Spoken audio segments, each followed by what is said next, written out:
भारत में total 12 5 year plan publish होते हैं। हम लोग डिटेल्स में देखेंगे 5 ईयर प्लान्स के बारे में। उससे पहले हम लोग इसका कुछ बेसिक देखते हैं। Planning in India, concept of economic planning in India derived from USSR, Russia. आज जो रशिया कंट्री है उसे पहले यूएसएसआर कहते थे 1991 से पहले, यानी कि सोवियत यूनियन। जो इकोनॉमिक प्लानिंग का कॉन्सेप्ट है हमने यूएसएसआर से पाया है। और प्लानिंग का जो ऑब्जेक्टिव और सोशल प्रीमाइसेस है वो हम लोग डीपीएसपी से, यानी कि directive principle of state policy से हमने पाया है। डीपीएसपी में बहुत सारे ऐसे आर्टिकल्स लिखे गए हैं जो ये कंफर्म करते हैं कि इकोनॉमिक प्लानिंग कैसा होना चाहिए। और डीपीएसपी जो आर्टिकल 36 से लेके 51 के बीच में है, 1934 में प्लान्ड इकोनॉमी फॉर इंडिया करके एक बुक पब्लिश होती है जिसको कि मोक्ष गुंडम विश्वेश्वरैया ने लिखा था। और मोक्ष गुंडम विश्वेश्वरैया जो है ये भारत के एक महानतम सिविल इंजीनियर में माने जाते हैं। 1938 में all India Congress committee demand करती है कि प्लानिंग होनी चाहिए। ये पहली बार कांग्रेस के द्वारा मांग उठाया जाता है। 1944 में बॉम्बे प्लान आता है जो कि 8 इंडस्ट्रियलिस्ट ने मिलकर तैयार किया था। और इसका ऑफिशियल टाइटल जो था वो a brief memorandum outlining a plan of economic development for India था। और इसके जो सिग्नेटरी थे, 8 जो इंडस्ट्रियलिस्ट थे वो थे जीआरडी टाटा, घनश्याम दास बिरला, अर्धेश श्री दलाल, लाला श्री राम, कस्तूर भाई लाल भाई, जॉन मथाई, अर्धेश श्री दाराब शाह सरोफ और पुरुषोत्तम दास ठाकुर दास। ये 8 जो थे सिग्नेटरीज थे बॉम्बे प्लान के। फिर 1944 में ही गांधीयन प्लान आता है और गांधीयन प्लान को श्रीमन नारायण अग्रवाल ने लिखा था। अप्रैल 1944 में पीपल्स प्लान आता है जिसको कि एम एन रॉय ने पब्लिश किया था। और एम एन रॉय को कम्युनिस्ट पार्टी ऑफ इंडिया का फाउंडर भी माना जाता है। यह लेबर लीडर माने जाते हैं एम एन रॉय।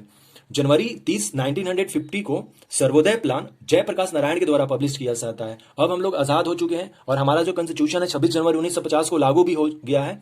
इसके बाद हम लोग क्या करते हैं कि कमिटी ऑन इकोनॉमिक प्लानिंग एक कंस्टिट्यूट करते हैं जिसके कि चेयरमैन स्वयं पंडित जवाहरलाल नेहरू थे। और ये कमिटी जो रिकमेंडेशन देती है उसी रिकमेंडेशन पर प्लानिंग कमीशन ऑफ इंडिया का कॉन्स्टिट्यूशन होता है। सो प्लानिंग कमीशन का कॉन्स्टिट्यूशन किस कमेटी के द्वारा होता है? Committee on economic planning. और इस कमिटी ऑन इकोनॉमिक प्लानिंग के जो चेयरमैन थे वो पंडित जवाहरलाल नेहरू स्वयं थे।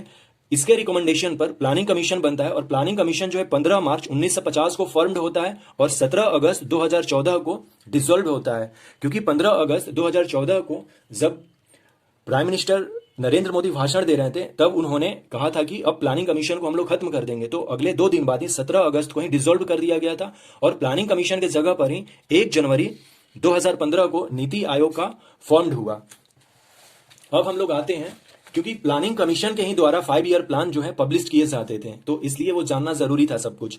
तो वो अपना बैकग्राउंड रहा कि सारा कैसे प्लान के लिए, मतलब 5 ईयर प्लान के लिए हम लोगों ने क्या क्या किया था प्रीवियसली।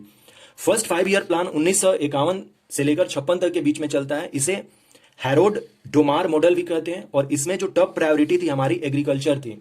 हमने जीडीपी का टारगेट जो था 2.1% रखा था और हमने अचीव कर लिया था 3.6%, अर्थात कि यह सक्सेस रहा था हमारा प्लान। सेकंड 5 ईयर प्लान 1956 से लेकर 61 तक था। इसे पीसी महालोनविस मॉडल भी कहते हैं। इसमें टॉप प्रायोरिटी हमने हैवी इंडस्ट्रीज को दिया था। इसमें हमने जीडीपी का जो टारगेट था 4.5% रखा था और हमने 4.2% अचीव किया था। यह भी सक्सेस रहा था। और हमने हैवी इंडस्ट्रीज के तौर पर स्टील प्लांट 3 जगह मेनली हम लोगों ने सेटअप किया, जिसमें दुर्गापुर, भिलाई और राउरकेला। दुर्गापुर जो है वेस्ट बंगाल में है, यूनाइटेड किंगडम के हेल्प से हम लोगों ने इसे एस्टेब्लिश किया था। भिलाई जो छत्तीसगढ़ में है ये हमने यूएसएसआर यानी कि रशिया के हेल्प से किया था। और राउरकेला जो है यह उड़ीसा में है, इसे हम लोगों ने जर्मनी के हेल्प से किया। तो ये अपने 3 जो स्टील प्लांट हुए इसको याद करने का भी तरीका है। देखिए दुर्गापुर यानी कि वेस्ट बंगाल में, तो वेस्ट बंगाल में सबसे पहले ब्रिटिश लोगों ने यहीं तो शासन स्टार्ट किया था, तो यूनाइटेड किंगडम के हेल्प से किया।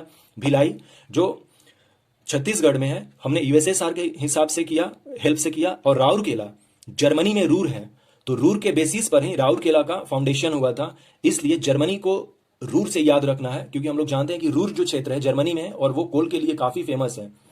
तो यदि हमारे पास दुर्गापुर और राउरकेला हो गया कि जर्मनी है, तो लास्ट बचा भिलाई, यूएसएसआर के हेल्प से हम लोगों ने स्टील प्लांट किए थे। तो ये सेकंड 5 ईयर प्लान रहा। थर्ड 5 ईयर प्लान जो है 1961 से 66 के बीच में रहा था।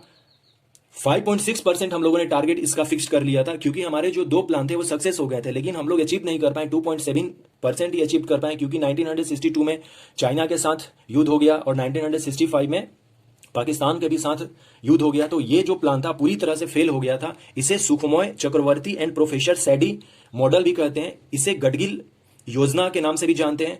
पहली बार चूंकि हमारा पूरा सिस्टम खराब हो गया था, तो ये सेकेंड टाइम था रूपी को हमें डिवेल्युएट करना पड़ा था। जून 1966 में हमने रूपी को डिवेल्युएट किया, और अभी तक भारत में 3 बार रूपी जो है वो डिवेल्युएट हो चुकी है। पहला 1949 में, 1966 में और 1991 में। तो रूपी कितने बार डिवेल्युएट हुई है? 3 टाइम्स हुई है, और वो ये ईयर रहे 49, 66 और 91। तो ये अपने थर्ड 5 ईयर प्लान रहे। फोर्थ 5 ईयर प्लान से पहले चूंकि सब कुछ हमारा सिस्टम जो है खराब हो चुका था प्लानिंग का, तो हमें 3 जो है प्लान हॉलीडे लाने पड़े थे। 1966 से 69 के बीच में 3 एनुअल प्लान आए थे, जिसमें कि इक्वालिटी प्रायोरिटी हमने एग्रीकल्चरल एंड अलाइड सेक्टर और इंडस्ट्री को दिया।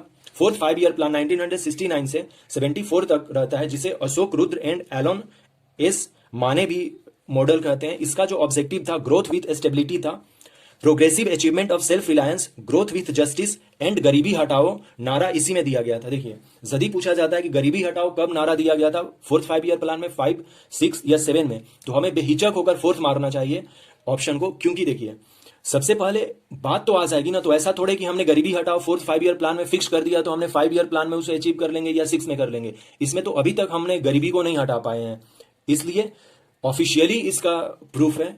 Even Haryana public service commission में भी क्वेश्चन जो आया था, तो उसने ऑफिशियली जो माना था, यूपी पीसीएस में भी इस तरह के क्वेश्चन आते रहते हैं, तो उन्होंने भी फोर्थ 5 ईयर प्लान मारा था, लिया था अपने आंसर में, और 5 ईयर प्लान भी था।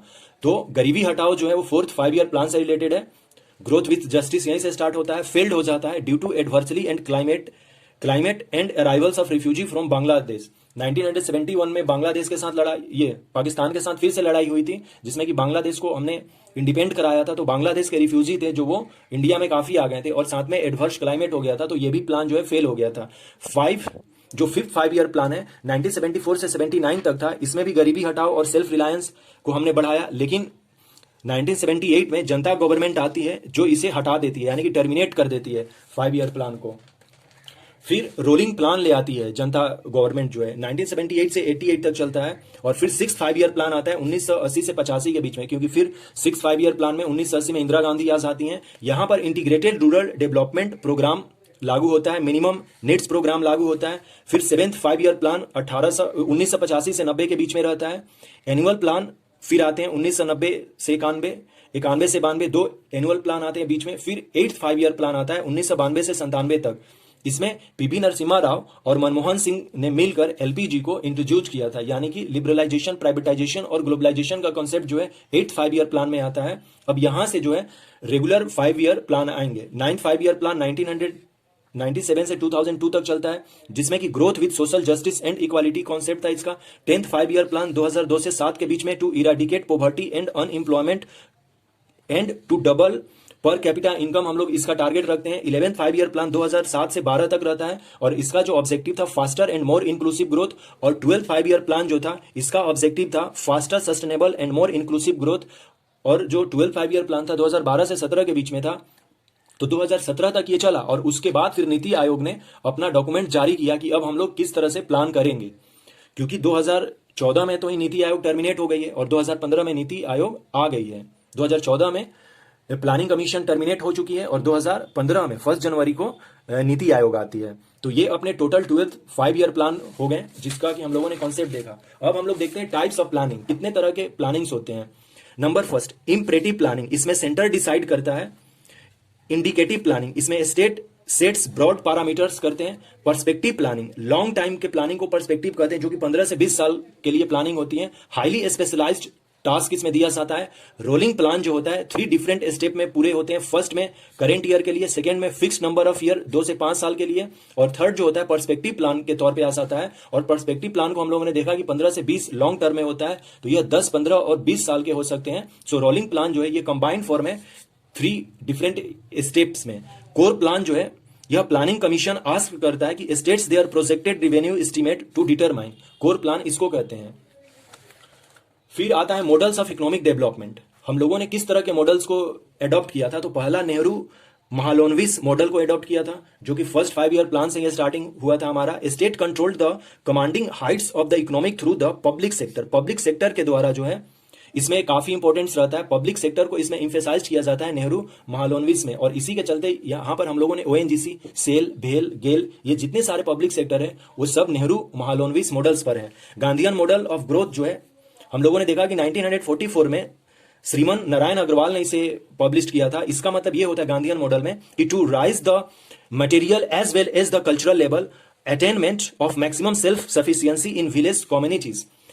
थर्ड जो है एलपीजी, लिबरलाइजेशन, प्राइवेटाइजेशन और ग्लोबलाइजेशन का जो कॉन्सेप्ट है यह 1991 में मनमोहन सिंह के द्वारा यह पब्लिश किया गया था। उस समय मनमोहन सिंह 1991 में फाइनेंस मिनिस्टर ऑफ इंडिया थे, और पूरा जो मॉडल है इसका फुल फॉर्म होता है providing urban amenities in rural areas. यह डॉक्टर एपीजे अब्दुल कलाम के द्वारा 2004 में पब्लिश किया गया था, और इसका ऑब्जेक्टिव था कि to propel economic development without population transfer, यानी कि जो विलेज में पॉपुलेशन है उसको वहीं रहने दिया जाए, उसको ट्रांसफर न किया जाए, लेकिन विलेज में ही प्रोवाइडिंग अर्बन एमिनिटीज किया जाए, जैसे कि अस्पताल का सुविधा हो, एजुकेशन की सुविधा हो, और भी जो फैसिलिटीज होती हैं जनरली वो विलेज में ही प्रोवाइड करा दी जाए। तो ये अपने टोटल्स जो कॉन्सेप्ट है वो प्लानिंग ऑफ इंडिया से रिलेटेड है। आई होप सो कि आपको इसमें ज्यादा क्लियरेंस हुई होगी कि किस तरह से हमारा प्लानिंग सिस्टम पूरा है। So thanks and take care.